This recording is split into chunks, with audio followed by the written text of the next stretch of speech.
Boa noite, gente. Meu nome é Samuel. Eu sou estudante de Química Bacharelado na UFAL.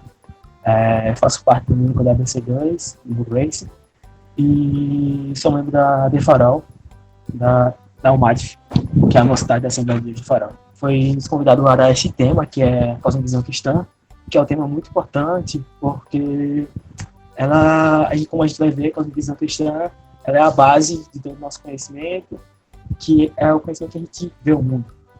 A cosmovisão cristã, ela vai ser muito importante. A gente vai pontuar alguns pontos, não toda, porque seria necessário muito tempo para falar, mas alguns pontos principais. A gente está baseando essa primeira parte da apresentação, no livro do James Sire, do Nome Elefante. Para o Sire, para que algo seja definido como cosmovisão, ele vem dar primeiro, ele exige uma necessidade para que esse conceito, essa proposta, venha responder 7 perguntas principais, que é qual a realidade primordial, o realmente real. Para nós cristãos, essa realidade real, essa verdade última, é Deus. A segunda é qual é a natureza da realidade externa, isto é, do mundo à nossa volta. Para nós cristãos, essa resposta é muito bem respondida, que Deus criou todas as coisas. O que é o ser humano? O ser humano, segundo a visão cristã, é o ápice da criação de Deus. É aquele que ele criou, segundo a imagem e semelhança dele. A quarta questão: o que acontece às pessoas quando elas morrem? Para nós cristãos, isso é respondido através de 2 pontos. Primeiro, se você acreditou em sua vida, teve fé que Jesus Cristo é Senhor e Salvador da sua vida, e se arrependeu dos seus pecados e seguiu, você irá participar do gozo eterno na sua volta e irá ser ressuscitado ou arrebatado. Se você não aceitou a Cristo e não reconheceu como Senhor da sua vida, há de sofrer as punições eternas. A quinta pergunta é: por que é possível conhecer alguma coisa? Essa pergunta é respondida exatamente por nós sermos criados à imagem e semelhança de Deus. E como nós sabemos o que é certo e errado? Essa pergunta também é respondida por nós termos sido criados à imagem e semelhança de Deus. Nós temos a noção moral. Porém, essa noção moral ela foi deturpada com a queda do homem, e para que ela possa novamente voltar a ser certa, ela precisa ser regenerada. Ela é regenerada através de Cristo, e nós sabemos o que é certo e errado através da palavra. Qual o significado da história humana? Para nós, essa resposta ela é colocada na vida de Cristo no futuro. Como nós somos humanos, nós humanos pecamos e somos corrompidos pelo pecado, a história humana se mostra de Deus novamente para que tenha uma relação pessoal e íntima novamente, assim como Adão e Eva com Deus no Jardim do Éden. Sire ele vem dizer que a cosmovisão é da natureza pré-teórica e pré-situacional. O que ele quer dizer com isso? Ele quer dizer que a cosmovisão ela não é algo teórico, não é algo que você pense sobre. Raramente, muitas vezes, a gente passa algum tempo da nossa vida sem nos questionar sobre a própria cosmovisão ou sem muito perceber que ela existe. A cosmovisão ela é algo pré-teórico, ela é algo pela qual a gente vê as coisas, e ela é algo com a gente pensa. Nós pensamos com a nossa cosmovisão, é assim nós enxergamos ao mundo, e assim nós respondemos a resposta do mundo de acordo com ela. Ele vem dizer: o totalmente pré-teórico é aquilo sem o qual não podemos pensar de forma alguma. O pressuposicional é aquilo para o qual, embora sejamos capazes de dar razões, não podemos estritamente falando provar. Não obstante, queremos nisso tão profundamente que nos comprometemos e vivemos de acordo com isso. Não podemos agir diferente, pois precisamos disso para dar à nossa vida significado suficiente para seguirmos adiante. Finalmente, o teórico é aquele que surge da atividade consciente da mente. James Sire. Wilhelm Dickey, um dos conceituadores de cosmovisão, ele vem dizer que toda cosmovisão é uma intuição.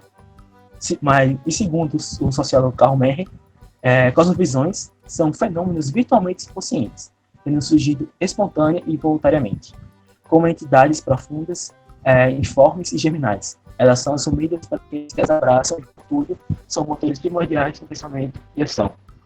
É exatamente isso. Quando a gente fala sobre cosmovisão, a gente está falando sobre aquilo que a gente pensa e como a gente pensa aquilo. Só que, do ponto de cosmovisão, a gente entra em uma debate entre Calvino e Freud. Calvino vem dizer que todo homem possui senso de divindade. E esse senso de divindade faz o homem buscar a Deus, e logo, se esse senso de divindade existe, a natureza do pensamento humano de Deus é pré-teórica. Porém, Freud ele vem discordar.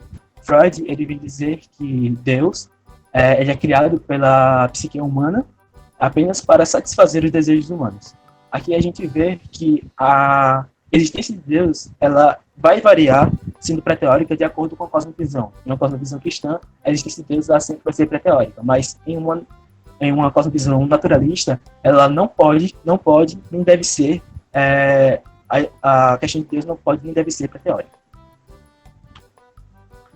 Aqui a gente vai entrar na primeira parte do livro do James Sire, que ele vem dar a história de como se deu o conceito de cosmovisão, como ele foi evoluindo e também como ele se baseou para dar o próprio conceito de cosmovisão que ele dá.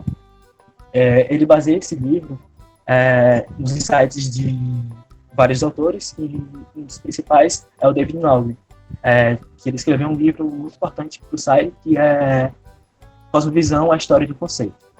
Ele vem dizer, o Sire vem dizer, a cosmovisão como conceito tem uma história rica e elaborada. O termo é uma tradução do alemão Werner Shaw, e foi usado pela primeira vez por Immanuel Kant, mas só de passagem, o idealismo e o romantismo alemão. Foi amplamente usado para designar um conjunto de crenças que fundamentam e moldam todo o pensamento da ação humana. Mas o Wilhelm Gifler é quem primeiro usou o termo como foco principal. Em todo caso, de Kant a Ludwig Wittgenstein e Francis Schaeffer, o conceito apareceu em vários contextos, tendo sido adaptado ou rejeitado por uma ampla variedade de cosmovisões, idealismo alemão, ao niilismo e xamanismo calvinista. A gente ressaltar que a gente vai reparar, assim como o Sire faz no livro dele, que as cosmovisões elas tendem a se apoiar em 3 princípios básicos, seja esses princípios ontológico, epistemológico e semiótico. A ontologia seria o estudo do ser, é a parte da filosofia que estuda o que é o ser, o que é real. A epistemologia, o estudo do conhecimento. E o semiótico, o estudo de significados. O Sire também separa que a cosmovisão ela varia ela vai crescendo o seu conceito de um ponto de vista secular e de um ponto de vista cristão. A gente tem primeiro a focar-se primariamente no conceito de cosmovisão foi Wilhelm Gifler. E segundo Sire, ele diz que cosmovisão é um conjunto de categorias mentais resultantes da profunda experiência da vida. Determina essencialmente com a pessoa entende, em que responde ao que percebe no mundo à sua volta e aos enigmas que ele apresenta. Aqui a gente consegue perceber que Gifler ele firma a sua base de cosmovisão, o seu conceito, na epistemologia, pois se trata das experiências que o homem absorve. Nietzsche, segundo Sire, vem dizer que cosmovisões são entidades culturais das quais as pessoas de uma localidade geográfica em um dado contexto histórico dependem, as quais se subordinam e das quais são produtos. O Welton Schlag fornece essa fronteira necessária e bem definida que estrutura os pensamentos, as crenças e o comportamento das pessoas. Do ponto de vista desses proponentes, cosmovisão é algo incontestável e fornece o conjunto final de padrões pelos quais as coisas são medidas. Nesse pedaço de texto, a gente já consegue ver que Nietzsche ele tem uma visão semiótica para a cosmovisão, que as pessoas absorvem aquilo que elas conseguem entender culturalmente. Ou seja, o foco principal da cosmovisão se resume no que está subentendido culturalmente, as pessoas absorvem isso e modelam a sua cosmovisão. Ludwig Wittgenstein vem dizer um modo de pensar sobre a realidade que rejeita a noção de que uma pessoa pode ter conhecimento da realidade objetiva, isto é, conhecer qualquer verdade sobre qualquer realidade não linguística, e limita, assim, a realidade cognoscível à linguagem que a pessoa considera útil para obter o que deseja. Normalmente a gente vê Wittgenstein, assim como Nietzsche, ele afirma a sua base para o conceito de cosmovisão na semiótica. Foucault, segundo Sire, ele vem dizer que, em termos céticos Foucaultianos, Cosmovisões são meramente construções linguísticas de um poder. São as fachadas de uma realidade ausente e funcionam como meios eficazes de opressão social, ou, em outras palavras, cosmovisões são dadas mais que pseudo-interpretações de uma realidade última revestida de um poderoso traje linguístico. Novamente, a gente já consegue perceber aqui Foucault uma cosmovisão relativista e pós-moderna, e também firmada na semiótica. De um ponto de vista cristão, o conceito de cosmovisão ele começa a se construir a partir de James Orr. Segundo Sayre, ele vem dizer: cosmovisão é a visão mais ampla que a mente pode ter das coisas no esforço de compreendê-las como um todo, do ponto de vista de alguma filosofia ou teologia em particular. Aqui a gente já pode ver que o primeiro autor que Sayre cita, que dá o conceito de cosmovisão do ponto de vista cristão, ele se firma na ontologia. O estudo se baseia em ontologia, uma teologia em particular ou em uma filosofia. Abraham Kuyper, segundo Sayre, diz que toda cosmovisão deve tratar de 3 relações fundamentais pela existência humana, a saber, nossa relação com Deus, com o homem e com o mundo. Toda cosmovisão tem uma concepção única a partir da qual a cosmovisão como um todo foi. Novamente, a gente consegue observar o caráter ontológico, a definição de cosmovisão de Abraham Kuyper. Herman Reed, segundo Sayre, diz que cosmovisões não são sistemas filosóficos, antes são compromissos pré-teóricos e estão em contato direto, não tanto com a mente humana, como com o coração, com a experiência, com a vida, como ela é vivida. Aqui a gente tem uma exceção muito importante no site de Doyle Reed, que é muito importante tanto para Naugam quanto para Sayre, que é a inserção do coração, que vem tratar, esse coração que ele trata é do coração humano, que vai ser explicado mais à frente.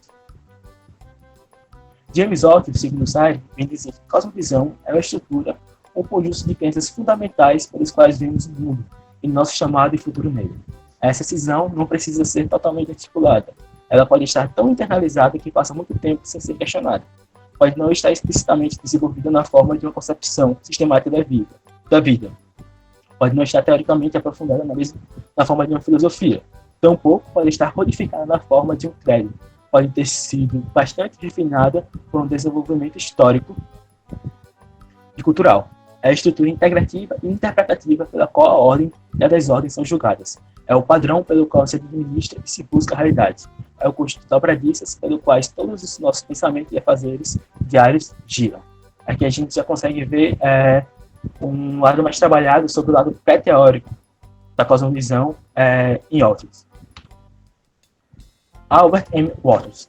Para ele vem tratar a cosmovisão no seguinte: para nossos propósitos, se definirá a cosmovisão como a estrutura abrangente das crenças básicas de uma pessoa sobre as coisas.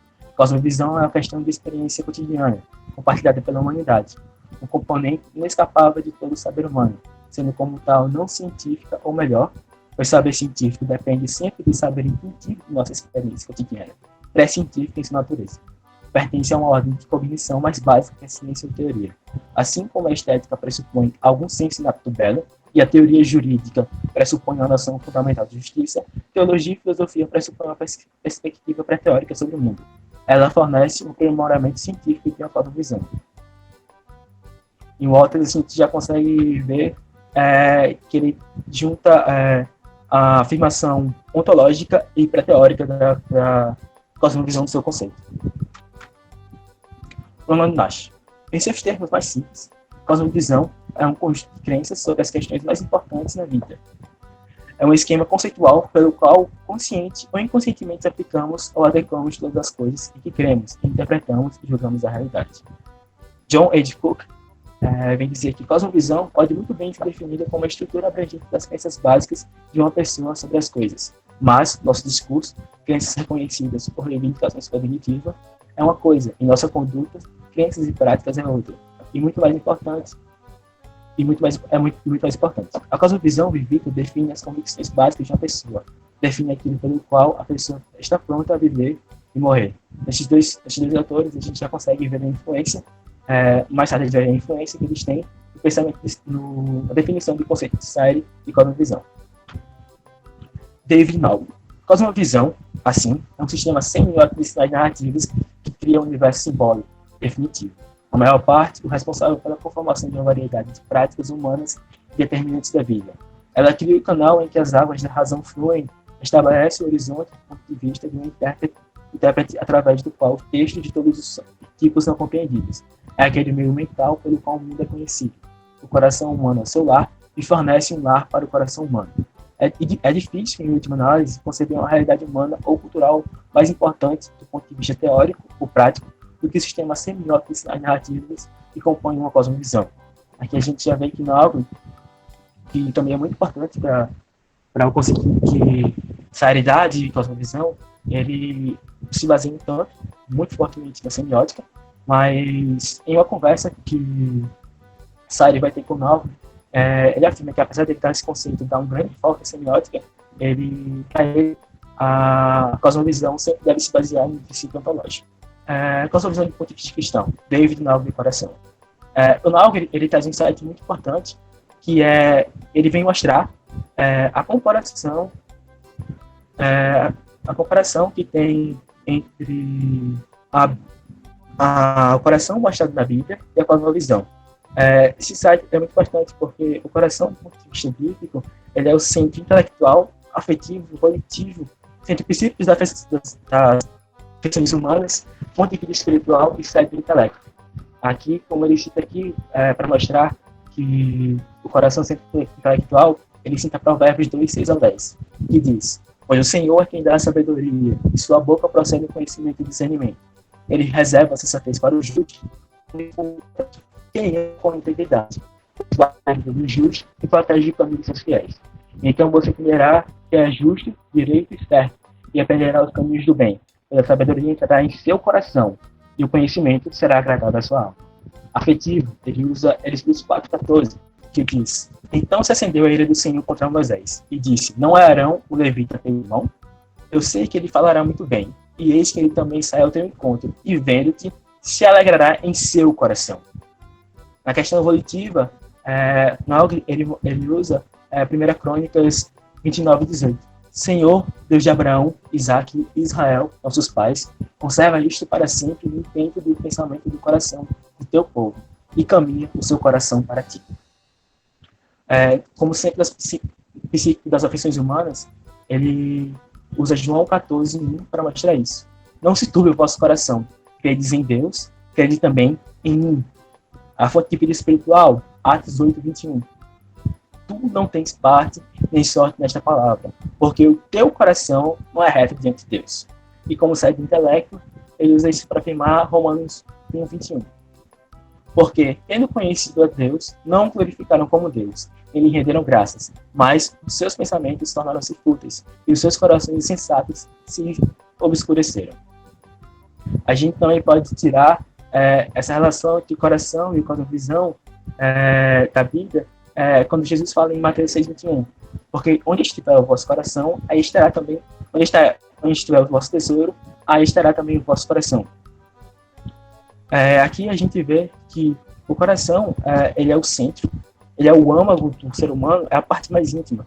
E a cosmovisão tem uma relação com isso, porque desse centro, desse âmago do ser humano, a cosmovisão vem e nos faz enxergar cada parte da vida e nos faz respondê-las, cara, de acordo com ela, de acordo com aquilo que está ali. Em suma, o coração e seu conteúdo, como centro da consciência humana, cria e constitui o que comumente nos referimos como uma velta no choque. Todo nome é elefante, que a gente sai. E também ele mostra isso, apontando como na Bíblia a gente vê que o coração ele também está em um relacionamento interativo com o mundo externo. Em Provérbios, a Bíblia vem dizer que a gente tem que guardar o nosso coração.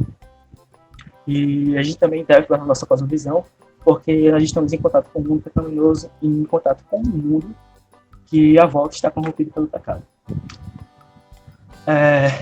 Dentro do coração se estendem as questões da vida. Antes que as nascentes da vida fluam para fora do coração, algo deve em primeiro lugar fluir e mesmo continuar fluindo para dentro dele. As coisas são internalizadas antes de serem externalizadas. Certamente, desde a infância, uma quantidade torrencial de conteúdo é vertida para o reservatório do coração, a partir de fontes aparentemente limitadas e qualidade variável. Algumas delas puras, algumas delas poluídas. Aqui o Naugri traz novamente a reafirmação de como o coração ele está ligado com a cosmovisão. A cosmovisão é formada e culturalmente mudada, e modificada pela vida da pessoa no mundo e nas crises em sua vida normal. A cosmovisão, entendida como coração, nos revela a real visão de mundo de uma pessoa pelas suas atitudes e não pelas suas declarações. Naugli mostra a cosmovisão cristã como um compromisso ontológico, objetivo com Deus uno, pessoal e transcendente das Escrituras, uma perspectiva subjetiva, profundamente incorporada e orientada pelo coração e o sistema semiótico de sinais narrativos. Aqui a gente vê que Naugli tira essa parte, mas do texto bíblico de Jesus, onde está o tesouro, aí estará teu coração. Ou seja, aonde está a parte mais importante da sua vida, ali é dali que emana, é dali que sai a sua cosmovisão. Mas a gente vê que nesses autores a gente vê uma relação, primeira, entre a epistemologia e a ontologia. E o Sayre, ele vem mostrar que em uma cosmovisão cristã é muito importante que a cosmovisão cristã ela se baseie primeiramente no seu conceito na ontologia.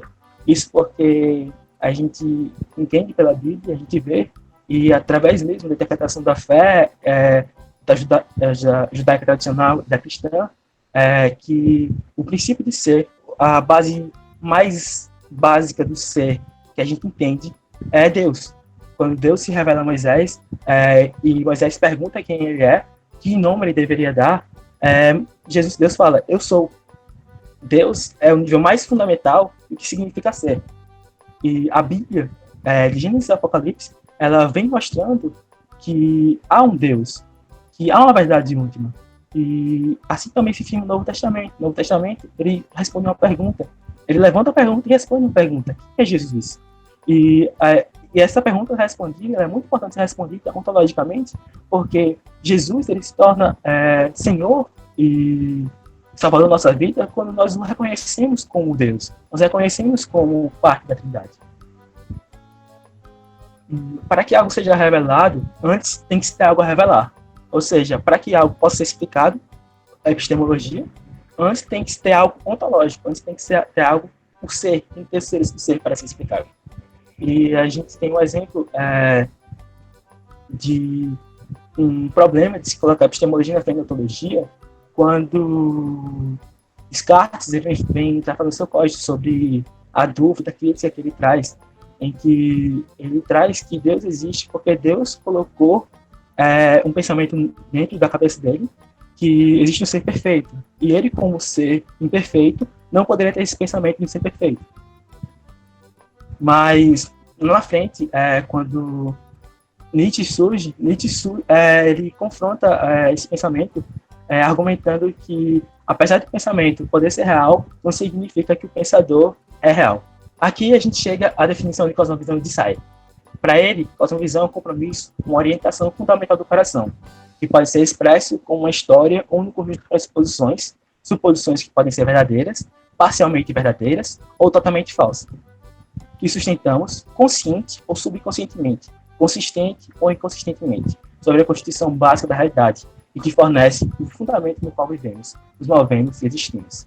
Aqui, Sayre, ele traz o seu conceito, baseado na revisão literária que ele faz, com base no livro do David Naugli, e ele explica no seu livro cada passo porque ele acredita que cosmovisão tem esse conceito. Ele começa a cosmovisão como compromisso. Ele traz uma reivindicação ontológica para o conceito de cosmovisão, e ele usa isso para explicar, ele usa o Salmo 62, os primeiros versos, o verso 1 e 2. A minha alma descansa somente em Deus, dele vem a minha salvação. Somente ele é a rocha que me salva, ele é a minha torre segura, jamais serei abalado. Cosmovisão não é necessariamente um compromisso direto da ação consciente. Estamos comprometidos quando agimos em direção a um fim, mesmo quando inconscientes de nossos motivos ou objetivos para os quais nossas ações tendem. Cosmovisões são a questão do coração. Aqui ele está mostrando que a natureza pré-teórica da cosmovisão muitas vezes não nos faz questionar sobre ela, e a gente assume aquela cosmovisão sem muitas vezes perceber que estamos assumindo, e estamos assimilando, e estamos asseguindo. E ele traz essa questão do coração, que como está no íntimo, a cosmovisão ela só pode trazer luz quando a gente se encontra em um esfalque que a gente tem que se questionar. Cosmovisão como orientação fundamental do coração. Para Sayre, aqui, ele traz a definição do coração bíblico, assim como David Naldo. A orientação fundamental trata do caráter pré-teórico de uma cosmovisão. Antes de pensarmos com a nossa cosmovisão, e por causa da nossa cosmovisão, a gente não pensa diretamente sobre a cosmovisão. Antes, a gente pensa com ela e muitas vezes, depois de muito tempo, a gente questiona. E ele também traz nesse ponto um motivo base para que você tenha uma fundamentação no seu coração, uma fundamentação na sua cosmovisão. Ela tem que ter uma história regedora de tudo. Por exemplo, para nós cristãos é que Deus criou o mundo, ele criou o homem pecou, e Deus arranjou uma nova forma de se conectar com o homem através de Jesus, e nós aceitamos a Cristo, e estamos esperando até que ele venha e ele reine novamente. E nós possamos ter uma relação direta e mais pessoal, mais íntima com Deus, assim como Adão e Eva tinham no Jardim do Éden. Cosmovisão como orientação fundamental do coração. Expresso como uma história ou um conjunto de pressuposições. Aqui, ele está trazendo essa ideia da história mestre, como já expliquei. Suposições que podem ser verdadeiras. Aqui, ele traz a questão de como nós somos humanos, nós tendemos a errar e somos falhos. E aqui ele traz um ponto em como nossas suposições de cosmovisão, elas podem estar erradas. E a gente muitas vezes não acabamos questionando elas, e por isso que ele diz que elas podem ser verdadeiras. Um exemplo disso é quando os fariseus questionaram Jesus sobre Jesus dizer ser Deus, sendo que Deus era único. Mas aquela era uma verdade parcial. Deus é único, mas ele é se revelado em três, na imagem do Pai, do Filho e do Espírito Santo. Pressuposições sustentamos consciente ou subconscientemente. Ele diz: tenho percebido isso com tanta frequência que não é algo que precisa de elaboração adicional. É suficiente dizer que não é algo que precisa de elaboração adicional. É suficiente dizer que em nossa vida diária, como pensadores e atores, o grosso da nossa cosmovisão é completamente subconsciente. Nós pensamos com ela e não sobre ela. Essa parte, sobre as pressuposições que são consistentes ou inconsistentes, ele traz na questão da cosmovisão quando a gente se encontra em um momento em que a gente tem que mudar ou repensar nossa cosmovisão. Ele diz: isso é indubitavelmente verdade, mas difícil de documentar de um modo fácil, pois quando reconhecemos que as nossas pressuposições se chocam, provavelmente abandonamos a pressuposição ofensiva, modificamos nossa ideia ou modificamos o sistema para que a contradição ou seja resolvida ou reencoberta com a nossa consciência. Ele toma até... Peraí. Só falar um pouquinho mais devagar, certo? Certo. Desculpe. Mas tá bom a apresentação. Só um pouco mais lento. Então, neste ponto aqui, ele está mostrando como nós, quando chegamos em um ponto crítico, onde nossa cosmovisão bate com algo, nós tendemos ou nós temos a conversão, que é a posição mais difícil, porque, como ele diz, é um compromisso de coração, e é muito complicado a gente ter esse desvio completo, mas essa conversão, ela tem um momento em que nós nos convertemos a Cristo. Mas é mais fácil a gente simplesmente dar o rodeio. Ele usa a imagem de uma pedra, como supomos, você tem uma pedra no seu caminho, na sua cosmovisão. É mais fácil você arrodeá-la do que você voltar pelo caminho. Ou muitas vezes a gente acaba aqui passando por cima da pedra, ignorando aquilo e sustentando aquilo de forma inconsciente. É a constituição mais básica da realidade. Aqui ele traz novamente compromisso do coração com a ontologia, porque a cosmovisão, em suma, ela sempre vai ser a sua realidade, a sua afirmação na realidade última. Ela vai ser sua resposta em por que você acredita e nas outras coisas que você vê e enxerga. Ela também fornece o fundamental no qual vivemos. O ponto é que nossa cosmovisão não é rigorosamente o que podemos afirmar que ela é. Ela é o que se realiza no nosso comportamento. Vivamos, temos a nossa cosmovisão ou ela não é a cosmovisão. Aqui ele traz um aspecto confrontador da cosmovisão. A cosmovisão não vai ser aquilo que a gente declara ou aquilo que a gente sai espalhando pelo mundo. A cosmovisão é aquilo que a gente vive. A gente pode tomar isso, por exemplo, quando o apóstolo Tiago me dizer que a fé, ela realmente é a fé que nos salva, mas a fé sem as obras, ela é morta.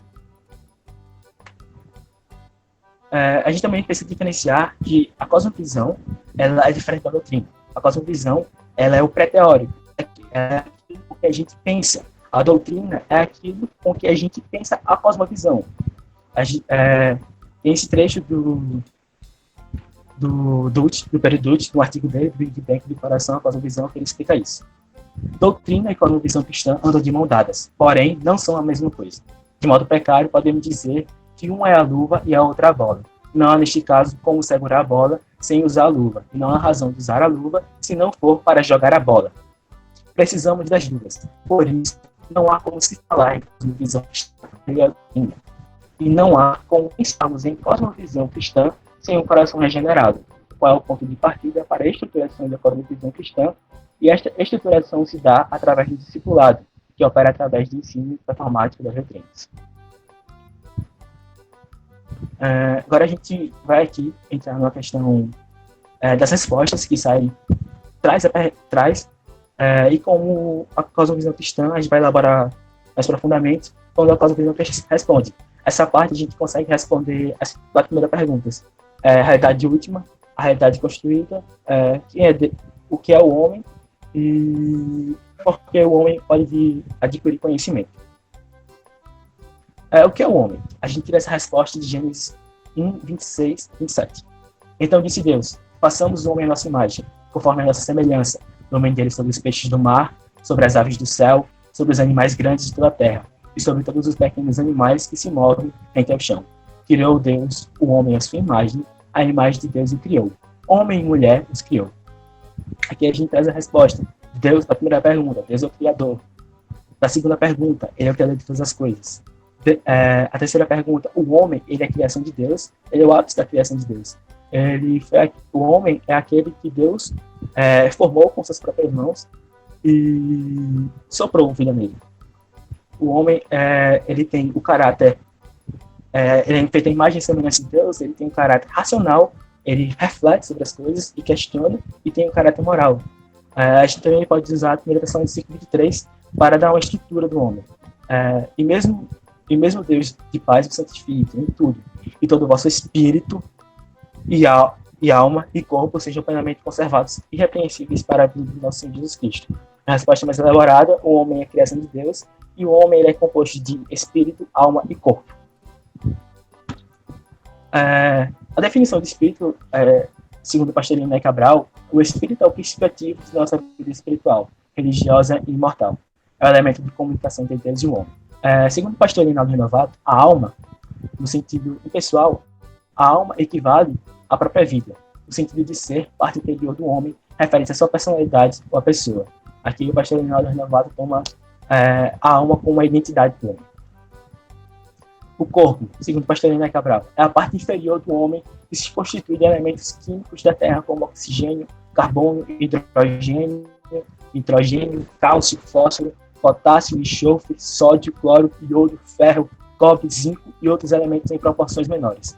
Porém, o corpo, com todos esses elementos da Terra, sem os elementos divinos, são de íntimo valor. Esses elementos divinos, o pastor Linné Cabral se refere ao espírito e à alma que foram soprados no homem no momento da sua criação. E também é muito importante, que eu gostei dessa definição do pastor Linné Cabral, é que ele mostra como o homem, do ponto de vista bíblico, ele não foi, como muitas pessoas imaginam, foi Deus pegou o barro e formou um boneco de barro e soprou vida. Não, a Bíblia diz que Deus tirou o homem do pó da terra. Ou seja, todos esses elementos químicos que estavam presentes no pó da terra, Deus o tirou e o formou. É muito importante a gente ter essa noção, porque é realmente a noção infantil, a gente achar que Deus pegou um barro, formou e soprou vida. Mas a gente tem aqui um ponto de vista bem científico. A questão da alma. Tratando da alma como uma identidade do homem, sendo aquilo que é a parte intrapessoal e interpessoal do homem, a gente pode ver que a cosmovisão cristã, ela trata na alma uma questão muito importante. Por exemplo, a alma sendo a identidade do homem, quando o homem ele é convertido, quando o homem é regenerado, a alma ela é transformada, assim como o apóstolo Paulo diz, que Deus santifica a alma. Ou seja, a gente não tem uma separação entre a vida secular e a vida sacra. É muito importante a gente ressaltar isso, porque é muito comum perguntas na igreja, as pessoas separarem que existe os seus dias de sábado e domingo, isso são a sua vida religiosa, isso são a sua vida com Deus, e segunda a sexta, você está vendo a sua vida secular. A gente precisa ter a noção de que a cosmovisão cristã, como um compromisso do coração, como um compromisso do mais íntimo do ser humano, ela abrange toda a vida do ser humano, ela abrange toda a alma, toda a identidade do homem, tudo que o homem participa, tudo que o homem influencia. A cosmovisão cristã vem dizer que Cristo tem que estar no centro e Cristo, ele emana para todas as partes da nossa vida. É isso que a soberania das esferas de Abraham Kuyper vem dizer, que Cristo está no centro de todas as coisas, de toda a parte da nossa vida, ou seja, da nossa alma, e de Cristo emana todas as partes da nossa vida, seja ela acadêmica, seja ela a parte trabalhística, seja ela a parte religiosa, a parte das relações humanas. A gente tem que ter essa noção de que Deus ele está em todas as partes, que Cristo reina em todas as áreas da nossa vida. E apesar de a gente achar que esse conceito que está muito internalizado na nossa mente, eu tinha esse pensamento que num retiro lá da igreja, no retiro da Almagre, um irmão fez uma pergunta muito reflexiva para a gente, que tocava muito a questão da cosmovisão, e que eu vi que aquela parte da minha vida não estava totalmente à luz de Cristo. Ele me perguntou, qual é a sua visão de homem? Aquele homem másculo, aquele homem macho. E eu passei, acho que ele deu uns 2 minutos pra gente pensar, e tudo que veio à minha mente foi meu pai e algumas figuras públicas relacionadas a masculinas. Mas em nenhum momento a figura masculina perfeita se passou na minha cabeça foi a figura de Cristo. E é exatamente isso que a cosmovisão cristã exige da gente, que em todos os aspectos da vida, a cosmovisão cristã tem algo a acrescentar, ela tem algo a se basear, e há algo a formar e há algo a dizer.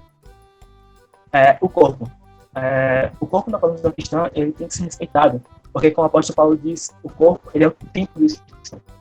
Ou seja, nós não podemos sermos tão descuidados com o corpo, porque o corpo é onde o Espírito Santo está habitando. E os agnósticos acreditavam que a gente só deveria guardar a mente, que a mente deveria se manter pura, mas o corpo a gente poderia fazer o que quiser. E é nesse sentido que o apóstolo Paulo ele vem confrontar os agnósticos. E nós temos que ter cuidado, principalmente com o nosso corpo, como foi falado no tema passado, sobre as questões sexuais. Porque uma vez que nós comprometemos nosso corpo com outra pessoa fora do casamento, nós estamos prostituindo o corpo, nós estamos pecando contra nós mesmos, contra o Espírito Santo que está dentro de nós. E o corpo tem que ser tratado com respeito, e o corpo, como sendo o templo do Espírito Santo, ele tem essas mordomias, ou seja, nós temos que ter cuidado com a nossa saúde, a gente tem que ter cuidado com a nossa alimentação, com nossos asseios, nossas questões de higiene básica. É muito importante a gente ter essa questão, que a cosmovisão cristã também contribui nisso.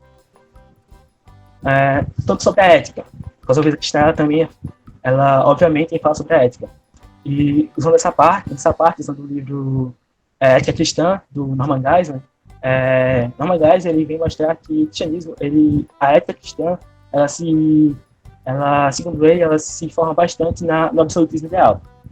O absolutismo ideal ele vem dizer que há muitas normas absolutas, que é errado quebrar essas normas absolutas, que idealmente as normas absolutas não entram em conflito, e o conflito real entre as normas absolutas é resultado do pecado, que deve, não subentende, pode. Fazer o menor de 2 males é desculpável. Fazer o menor de 2 males é perdoável, e que exige uma confissão de culpa. E ele também traz as dificuldades do absolutismo ideal. Ele vem dizer, a suposição mais básica do absolutismo ideal é que há muitas normas absolutas, muitos princípios éticos, que nunca devem ser quebrados. A base desta suposição pode ser ou filosófica ou teológica. No segundo ponto, ele diz: é necessário também indicar que, do ponto de vista do absolutismo ideal, é sempre errado quebrar uma regra, uma norma absoluta. Naturalmente, argumentar que é sempre moralmente errado quebrar normas universais, que reconhecidamente entram em conflito, às vezes é deixar aberto para a situação que a pessoa deve agir, então, como um indivíduo pode ser culpado por fazer aquilo que não poderia evitar. Ele responde isso com os pontos seguintes. Ele vem dizer, primeiro, que as normas absolutas que são criadas, e num ponto de vista cristão, essas normas absolutas, elas vêm de Deus e são reveladas nas Escrituras, elas não entram em conflito. E que se em algum momento ela entra em conflito devido ao pecado do homem. Ou seja, não tem nada errado com os princípios morais colocados por Deus, os princípios absolutos, e nem com Deus. Mas sim, devido ao homem ter permitido se pecar, essas normas elas entram em conflito. Deve não subentende pode. Ele tira essa parte porque ele relata em outras visões éticas no livro que há uma grande influência kantiana. Ele vem dizer que deve não subentende necessariamente pode. Kant estava errado. Pode haver responsabilidade moral, ainda quando não é possível realizar aquilo que a pessoa deve fazer. Carl Henry escreve: os moralistas dialéticos modernos, diante dos escritos de Barth, Brunner e Niebuhr, revoltaram-se contra a forma otimista kantiana. Devo, portanto, posso. Em lugar dela, voltaram para a alternativa paulina e agostiniana. Devo, mas não posso. Ele também traz o princípio de que devido ao pecado, nós entramos em conflitos morais. E nós nos vemos em questão de quebrar duas regras absolutas. Suponhamos, você está em uma questão em que tem uma pessoa com uma arma para sua cabeça e ele te dá uma arma e você tem que apontar a arma para sua mãe e atirar nela ou mentir. E aqui ele vem pontuar que você, como as normas absolutas aqui, elas só estão sendo confrontadas devido ao pecado humano, e essas normas absolutas elas sempre vão entrar em conflito devido aos erros dos seres humanos. E nessas questões é sempre o melhor a se escolher, mesmo que o melhor seja um mal, mas escolher sempre um mal menor. E que isso é justificável. Sempre escolher um mal menor entre matar uma pessoa e mentir. Mesmo sendo errado mentir, é melhor que você minta do que cause um mal maior matando uma pessoa. Essas duas partes elas se ligam bastante, porque elas vêm tratar da graça. E mostrando como a graça ela entra nessa questão do absolutismo. Fazer os dois menores dois males é perdoável. Ele vem mostrar aqui, essa parte, que, de modo moralista geral, a resposta é que o perdão é oferecido com base na misericórdia compreensiva de uma maneira especificamente cristã. A resposta é a graça, o perdão divino. E a questão do confessando a sua culpa. O mal, no entanto, não é perdoado automaticamente. Deve ser confessado. A pessoa deve odiar o próprio mal que comete. Deve realmente pedir perdão. Deve haver uma decisão para ver como que deve totalmente da graça de Deus. Aqui ele faz a relação de que para que o mal seja perdoado, você deve ter consciência de que aquilo que você está fazendo aqui é errado, aquilo que você está fazendo, mesmo que seja o menor dos males, você ainda é culpado, mas mesmo você sendo culpado, através da graça de Deus você alcança o perdão. Mas esse perdão ele tem que ser reconhecido que o mal que você fez mal, e você tem que reconhecer que você odeia o que você está fazendo e se dirigir a Deus e pedir perdão. Esse pensamento, o absolutismo ideal, ele traz alguns problemas, que é a tendência ao legalismo, que é achar que as normas absolutas, elas como nunca devem ser quebradas, não há um real perdão, porque uma vez que você quebra uma norma absoluta, você está totalmente errado. E você tem que viver, mesmo que você vá errar, você tem que viver sempre fugindo. E isso leva a um problema moral muito sério. Mas, pior ainda, é a falsa aplicação da doutrina da aprovação, que é quando Geisler ele vem mostrar que algumas pessoas vêm colocar os seus defeitos morais na doutrina da depravação, por acharem que a doutrina da depravação vem dizer que o homem sempre vai pecar, independente do quando ele chegar em um conflito moral, quando ele chegar em um conflito de duas normas absolutas, ele sempre vai errar, ele sempre vai escolher o pior. Mas isso entra em a questão do problema cristológico, que se Deus, sendo Jesus, se fez homem, ele tendencioso, ele iria pecar. Mas se Cristo pecou, ele não foi sacrifício perfeito. Se ele foi sacrifício perfeito, não há graça. Mas a questão é que a depravação, ela nos tende ao pecado. Mas pela graça que nos é fornecida por Deus, nós podemos resistir. A cosmovisão cristã e a política. Aqui a gente vai entrar nesse tema. A gente vai usar o livro Cristianismo e Política, Teoria Bíblica e Prática e Histórica, do Robson Cavalcante. Ele começa no prefácio do livro fazendo uma crítica às questões de modo geral e de forma muito bem feita. Porque quando você lê o livro, você percebe a falha cristã, a falha da igreja em exercer aquilo que a cosmovisão cristã deveria tratar, e errando e sendo falha e sendo omisso em alguns pontos. Ele diz: a nossa presença física e representação numérica não correspondem a iguais pesos, influência e impacto na vida nacional. Nossa comunidade tem vivido maiormente voltada para dentro de si mesma. Suas atividades, programações, alegrias e tristezas, ainda concentrada como uma subcultura e uma consciência de minoria. Passado o tempo da discriminação que nos era imposta, optamos por um auto-isolamento, construído em paredes mentais. A realidade nefasta de um gueto.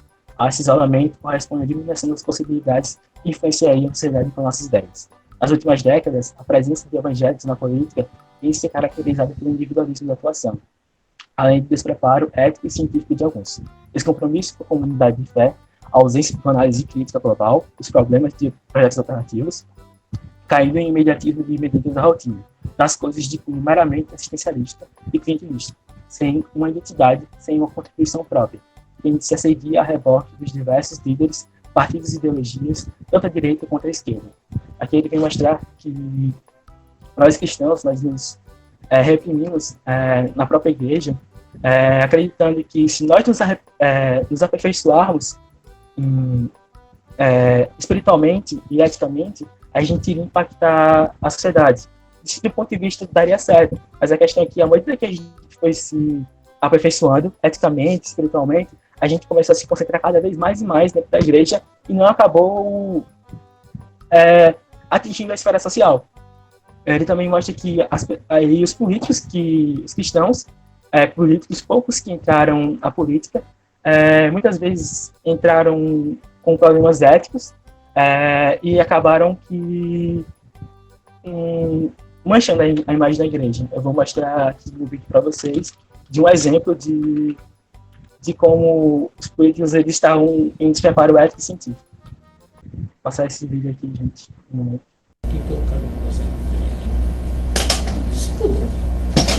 Vamos fazer a oração aqui? Bom, então eu vou lhe esperar. Você não fica com o jogo comigo. Eu vou tocar hoje. Tá, já vamos tá? E aí você vai.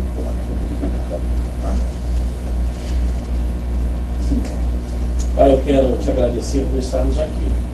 Sabemos que somos falhos, somos imperfeitos, mas é teu sangue que nos purifica de tudo pecado.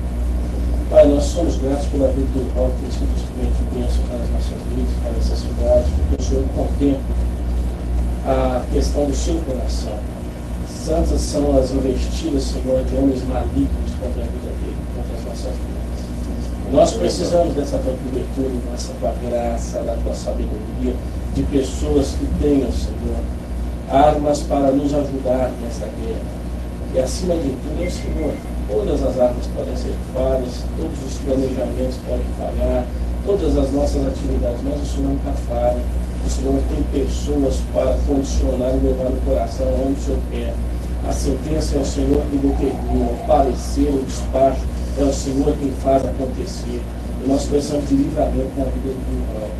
dos seus filhos, dos teus familiares, ó Pai. Tanto da vida, Senhor, do lugar, como a minha vida.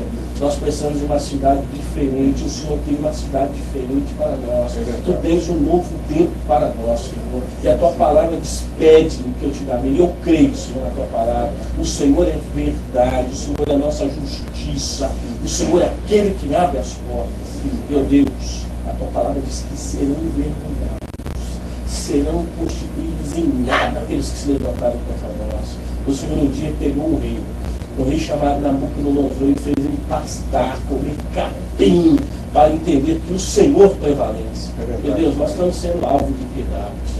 Eu quero entregar a Cuba nas tuas mãos. Eu quero entregar essa equipe ímpia mar nas suas mãos. Meu Deus, dá um jeito nessa situação.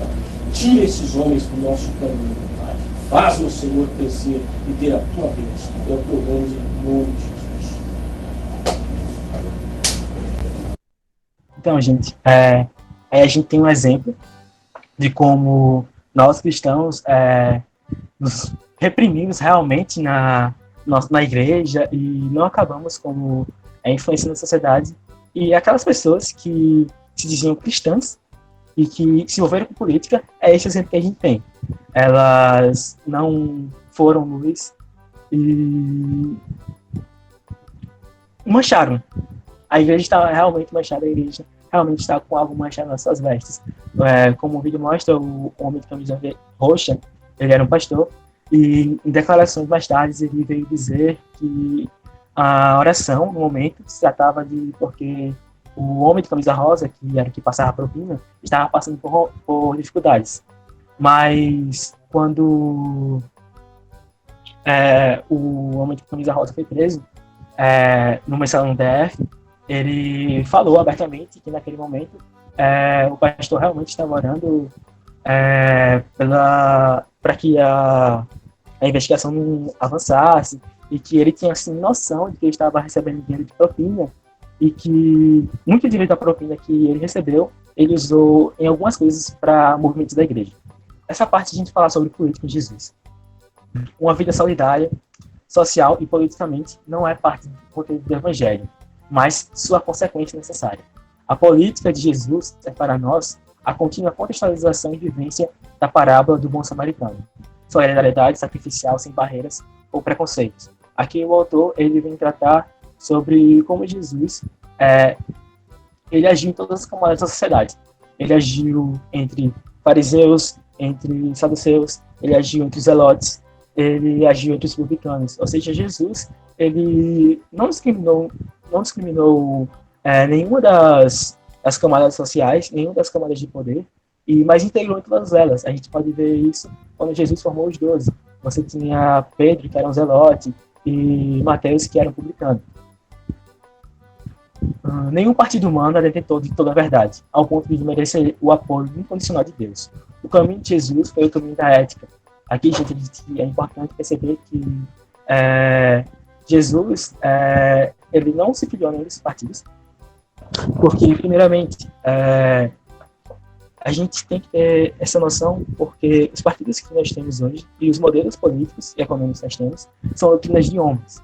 Eles não são em si mesmos. Nós temos que sempre seguir a ética do reino, nós sempre temos que pensar que nós não somos cidadãos aqui, e de nenhuma forma uma doutrina humana, um pensamento humano, ele vai conseguir chegar à coisa perfeita. Mesmo que a gente comece a comentar, esse cara cristão, parte dele é de Deus, a gente fica reforçando, isso não vai acontecer. Porque, como humano, em algum momento esse homem pode errar, e uma vez que ele errar e ele estiver associado à imagem de Deus, e a igreja concordar que aquele é o partido de Deus, tudo que a gente vai sofrer vai ser novamente manchando nossas vestes. O autor continua. Jesus foi tudo com a elite religiosa, nacionalista dos fariseus.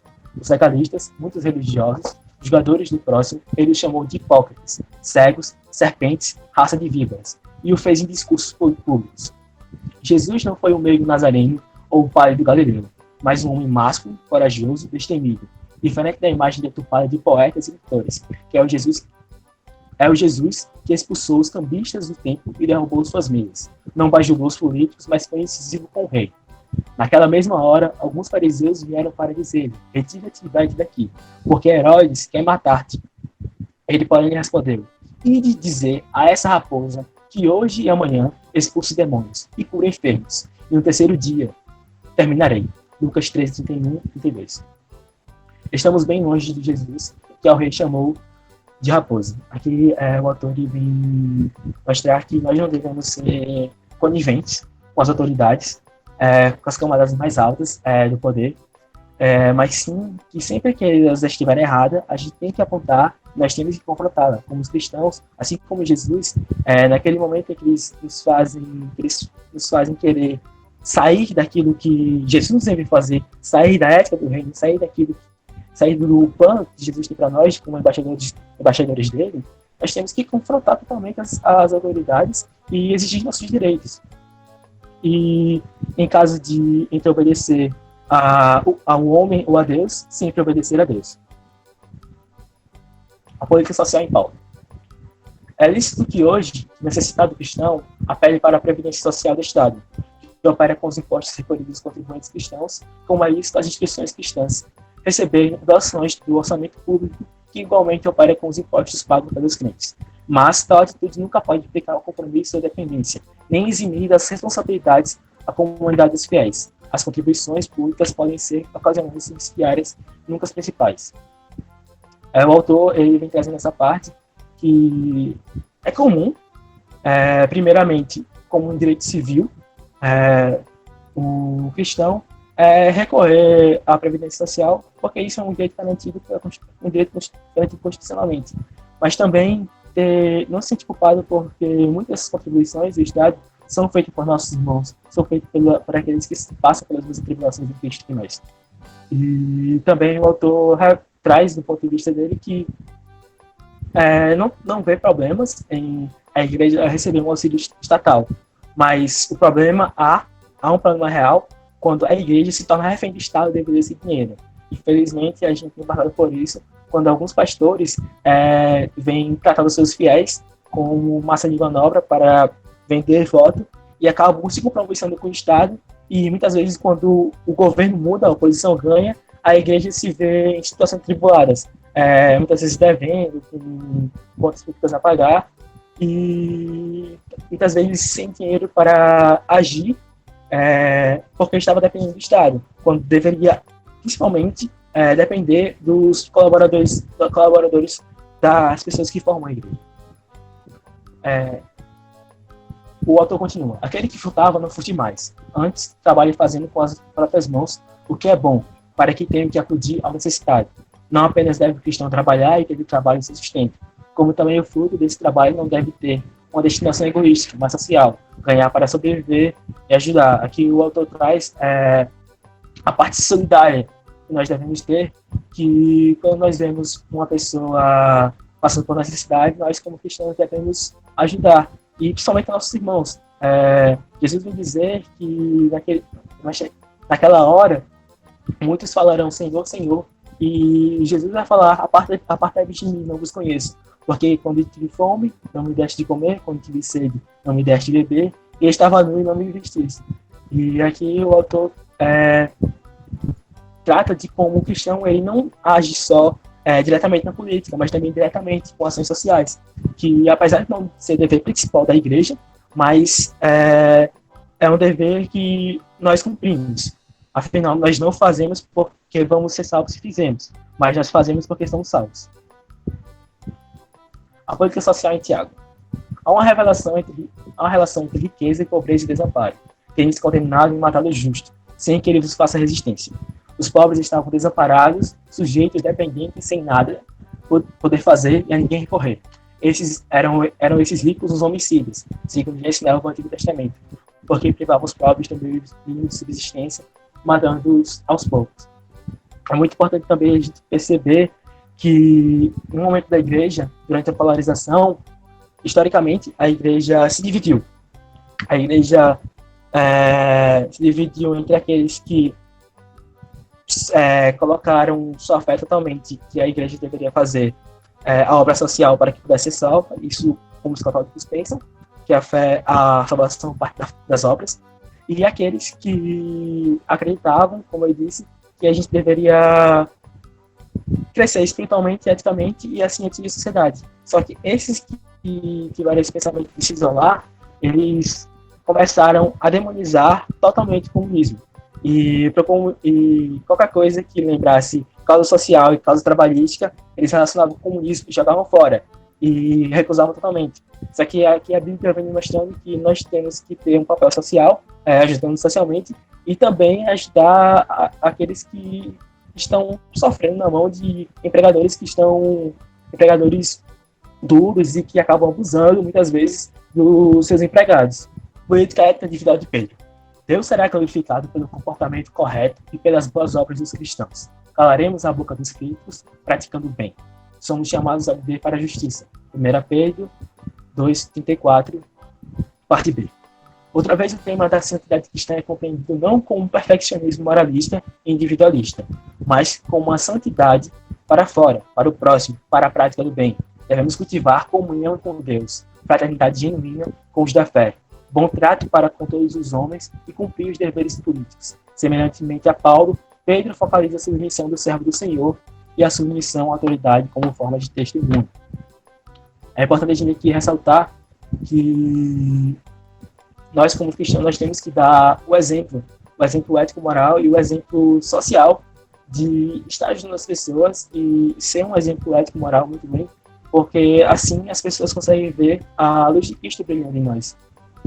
Um exemplo que eu gosto de tomar é que, para uma pessoa que é ateu, para uma pessoa que tem uma visão totalmente naturalista, se ela nos vê pregando a Cristo, pregando a palavra como a verdade, ela não vai ligar ou vai achar que até mesmo aquilo ultrajante, como alguns neo-ateus pensam, que o cristianismo é um vírus na sociedade.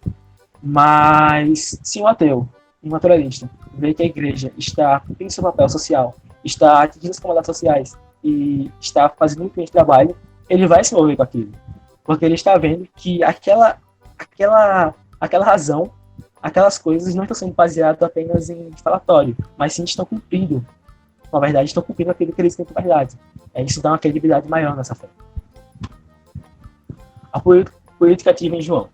A história cristã é linear, teve um princípio e terá um fim.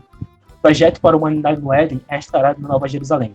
Os cristãos não esperam uma utopia, sociedade perfeita como fruto da evolução da humanidade, mas uma parousia, renovação de tudo com o retorno do Senhor, pelo poder de Deus e apesar dos homens. Esperamos a plenitude de Deus e uma nova política, o governo de Deus, a verdadeira teocracia. No campo político, além de termos uma participação consciente e em fidelidade ao Senhor, devemos estar atentos para os sinais dos tempos e crer igualmente nessa área, que igualmente se aplica nessa área.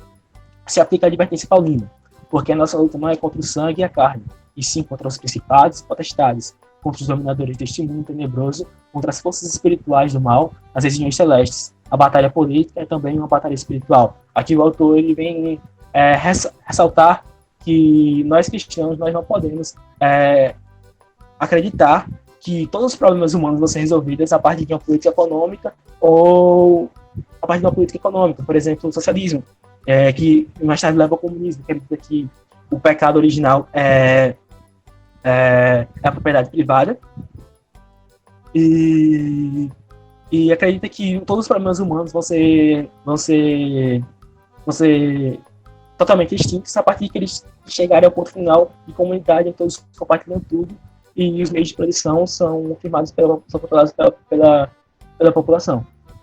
Mas também a gente não pode acreditar nisso. A gente tem que sempre firmar a nossa fé, sempre acreditar e sempre botar as esperanças que todos os problemas vão ser resolvidos com o retorno do Senhor, onde ele vai reinar sobre a terra e haverá uma real teocracia e vai instaurar seu plano de bondade. A cosmovisão cristã e política, o livro, o autor, ele no final, ele mostra a declaração de Jarabacoa, que foi uma declaração feita em 1983 por um grupo de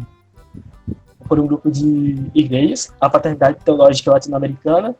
Ela se reuniu ali para tratar de alguns pontos de como a igreja e como o cristão age, e um desses pontos foi a política. Vou mostrar aqui, gente, um pouco alguns pontos aqui da declaração. Então, aqui está um exemplo. Aqui está a declaração de Araraquara. Ela tem como foco cristã e ação política. Ela trata de alguns pontos, de como o cristão se relaciona com a política, e também traz princípios bíblicos teológicos de como a Bíblia vê a política. Aqui, princípios como criação, pecado, redenção, perspectiva escatológica, e também traz princípios para a política. Traz o valor da pessoa, a verdade, a liberdade, a justiça, a paz, solidariedade, democracia. Eles explicam porque acham que a democracia é a melhor via. Trazem que a política, apesar de é apenas um meio, não um fim.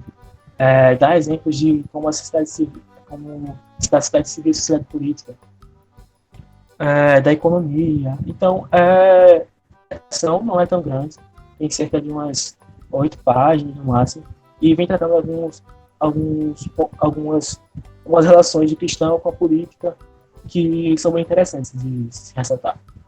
A gente vai entrar agora sobre a filosofia e cosmovisão. É um ponto muito importante e muito gostoso de estudar. Tá usando aqui o livro Filosofia e Cosmovisão Cristã, do Morland do Craig. A gente começa com um texto que é do William Craig, que ele escreve na introdução do livro. O cristão comum não percebe que é uma batalha intelectual sendo travada nas universidades, nas revistas especializadas e nos círculos profissionais. O naturalismo iluminista e o antirrealismo pós-moderno uniram-se em uma aliança profana contra uma cosmovisão amplamente teísta e especificamente cristã. Os cristãos não podem ficar indiferentes ao resultado dessa luta, pois a instituição específica mais importante que forma a cultura ocidental é a universidade. Nela, futuros líderes políticos, jornalistas, professores, executivos, empresariais, advogados e artistas serão instruídos. Na universidade, eles formulam uma unidade provável, simplesmente absorverão a cosmovisão que mudará a vida deles. Ele continua. E como eles são formadores de opinião e líderes que influenciam nossa cultura, a cosmovisão que assimilarem na universidade será a que formará a cultura. Se a cosmovisão cristã pudesse ser restabelecida no local de destaque e respeito na universidade, isso teria um efeito de fermentação no meio da sociedade. Se mudarmos a universidade, mudaremos nossa cultura por intermédio dos que a modam. Uma das desafiadoras tarefas dos filósofos cristãos é ajudar a mudar a tendência intelectual contemporânea de tal modo a favorecer um ambiente sociocultural onde a fé cristã possa ser considerada uma opção intelectualmente aceitável por homens e mulheres esclarecidos. Filósofos cristãos, ao influenciar a filosofia de várias disciplinas, podem assim ajudar a modelar o pensamento da universidade inteira, de tal modo a predispor as futuras gerações de líderes à recepção do Evangelho.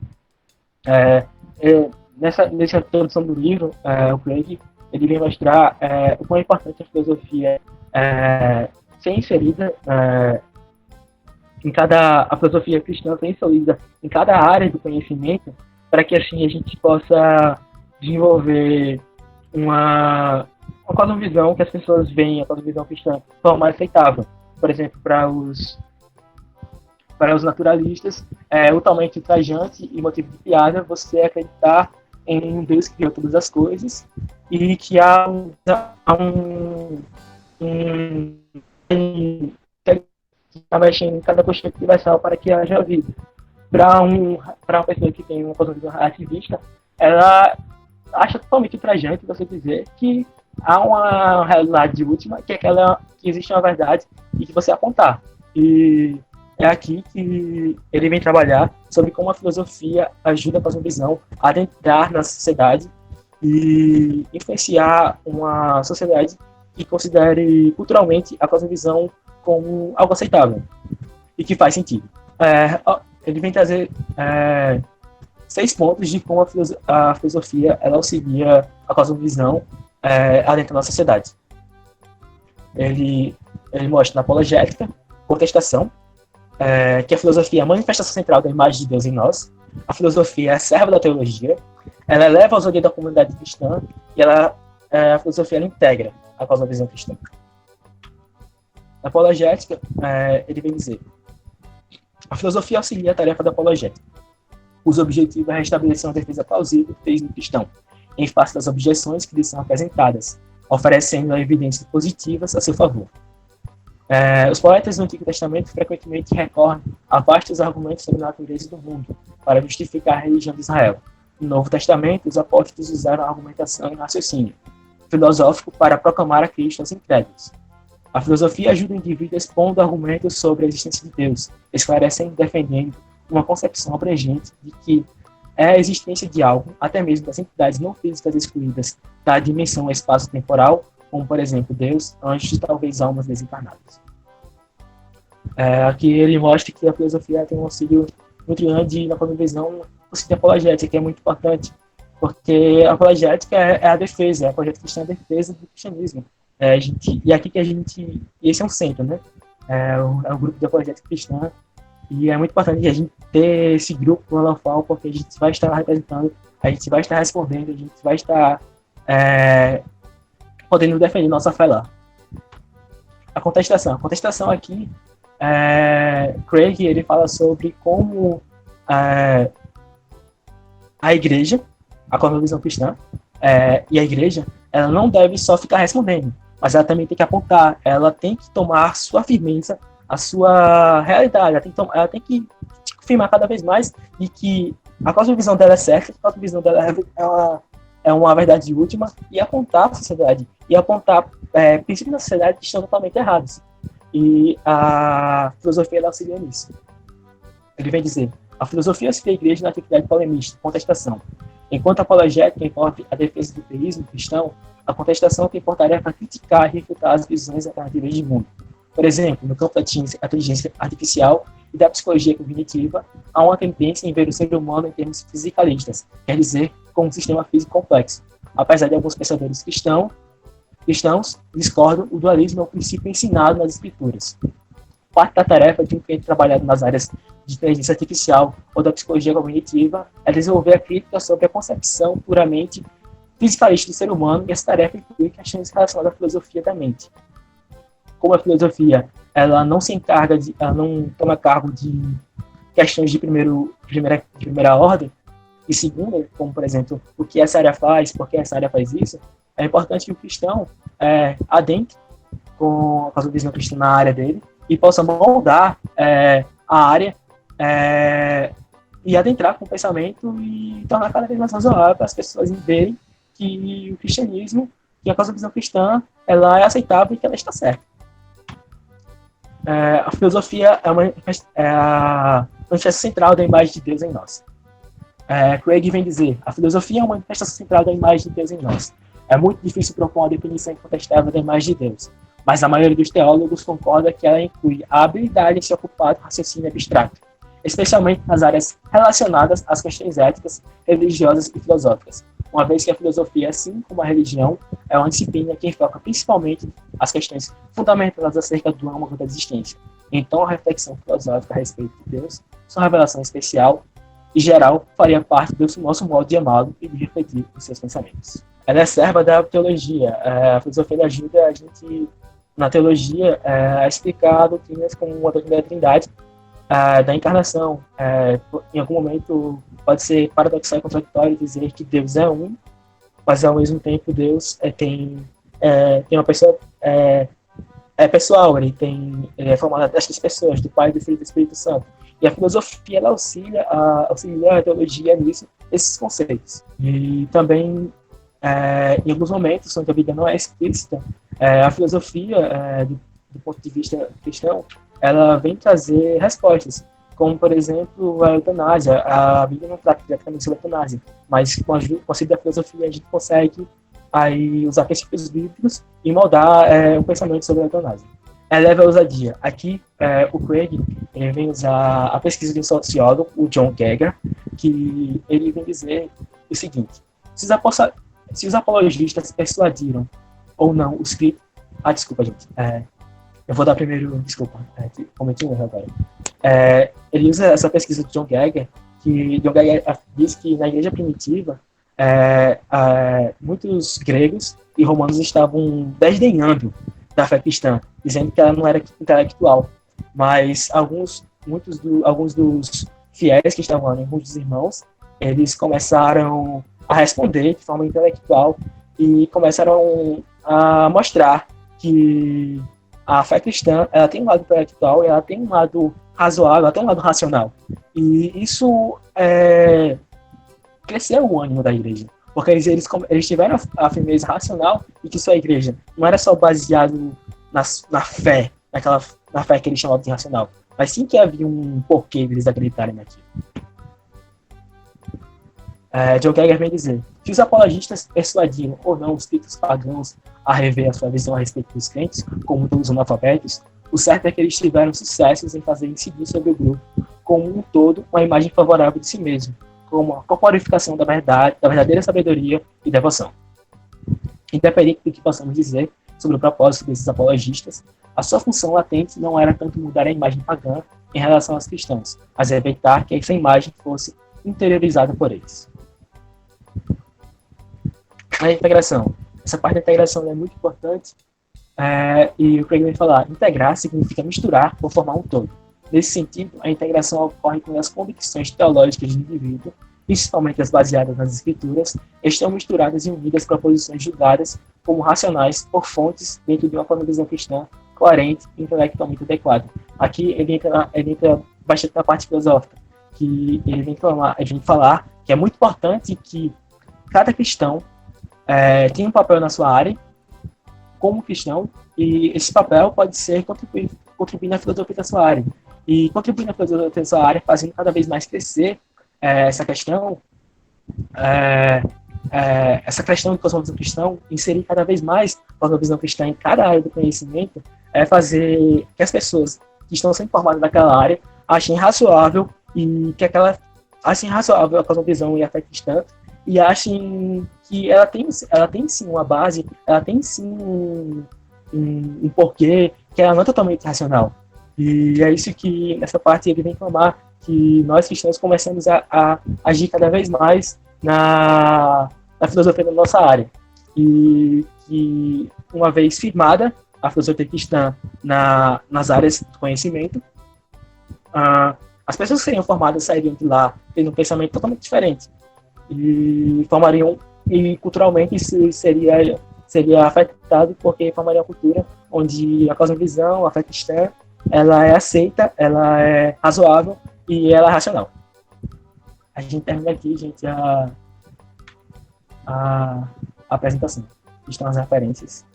Parabéns aí pro Samuel, que apresentou o tema. Falou sobre bastante coisa.